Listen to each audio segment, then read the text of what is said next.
Good evening. Welcome back.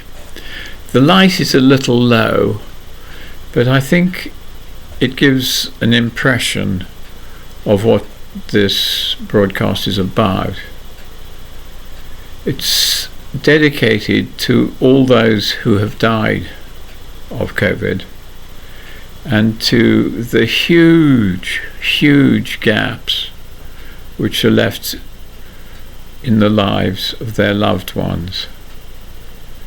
It's a terrible time for the country, and for the planet really. And it's an awful time for the NHS being swamped by all these patients. However, I do think what it's worth doing is just looking at the experiences of people. You won't be able to do it in COVID, of course, because the relatives aren't allowed, but the experience of people who have been at the bedside of their dying loved ones. You see, there is absolutely no doubt, if you listen to what they say.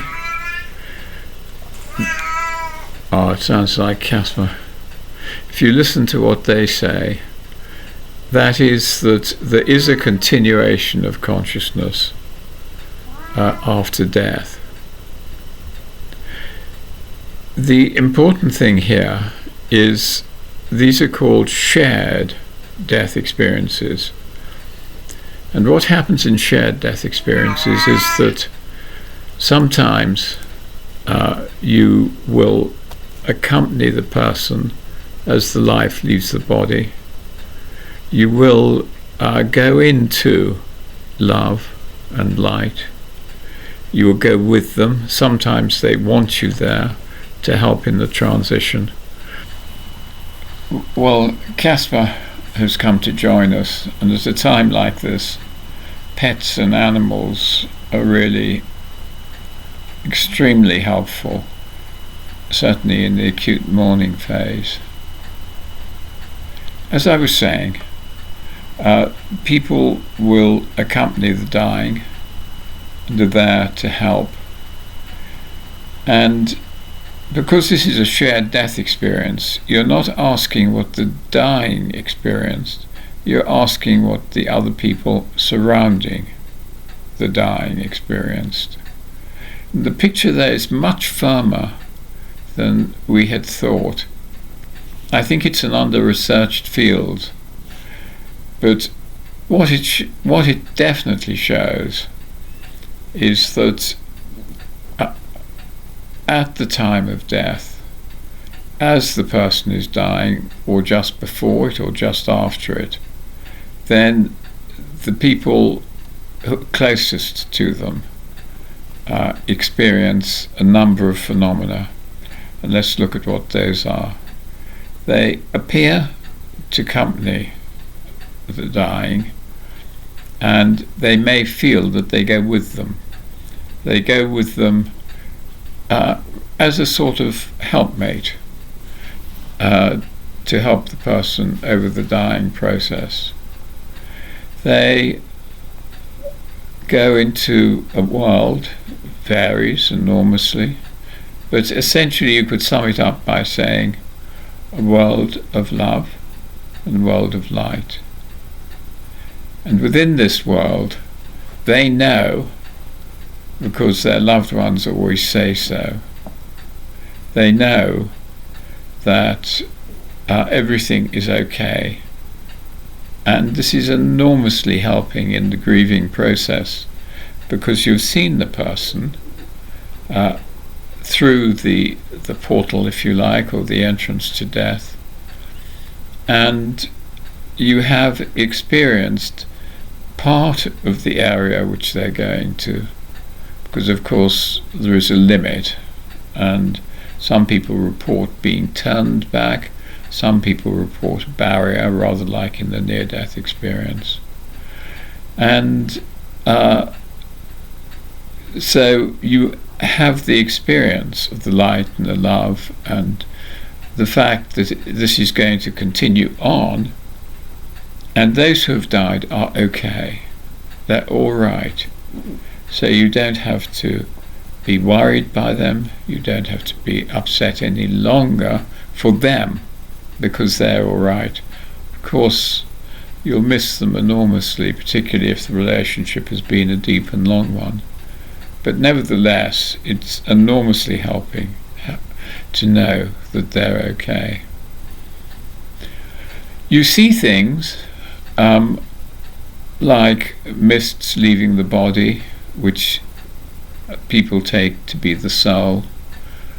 The mist, or the presence of the mist in the room, is always enormously helpful and confirms to you that a consciousness is moving on. There may be light in the room, and there may be transforming light on the loved one who's dying. After death, there are a lot of after-death communications that people talk about, and I will do the next broadcast on after-death communications, because the network has just done a study of after-death communications, and they are extremely common. Reductionist science has always said, don't be silly, this is just imagining. But once you've actually looked at the data, you can't take that position anymore. You can say, yes, these have certainly real value for the person who's left behind, the bereaved, but it also has value for what our understanding of death and maybe the continuation of consciousness is. So let me reassure all those people whose loved ones have died that they are in fact okay. We have not had one experience from anyone to say in a shared death experience that it hasn't been satisfactory, and that the dying weren't okay in love and light on their progress towards whatever happens, and where people don't accompany them. So take that as confirmation that they are all right, and then think back on the life you had with the person and be grateful for it, very grateful, because we're terribly lucky if we've had good and deep relationships. And give our prayers and thoughts and love to the person who's died, the knowledge that they're all right. And so therefore there's no reason why we shouldn't come through this and be all right ourselves. Will you do it immediately? No. The usual way of thinking about it is that the birds won't sing for 6 months. So it's going to be a gradual process of coming to terms with the loss, but it will now be founded on something quite different. It won't be that I in fact have lost him, he's gone, or lost her, she's gone. It will be, she's okay, she's not lost. And then, is there evidence? Yes, I think there probably is, in the sense that deathbed visions come back and you meet your dead ones. There is the chance, and I'd say a high probability, although one can't know, just the way I feel about the data, that you will in fact meet them again when you die. And remember one other thing, and that is that when these people are seen in their journey, many of them look much younger. It's as if they're going back in time to an earlier part of their embodiment when they were young and healthy and not with COVID or any other disease. Thank you for watching this, And if you have lost someone to COVID, they're okay. You may get after-death communications. Welcome these. Don't think you're going mad. It's not like that at all. And do talk about them to your family members and other people, because we really must stop hiding death, and we really must start talking about it and accepting it as just part of the ongoing process of life. Thank you very much for being with me today, and I hope that everything for you is okay.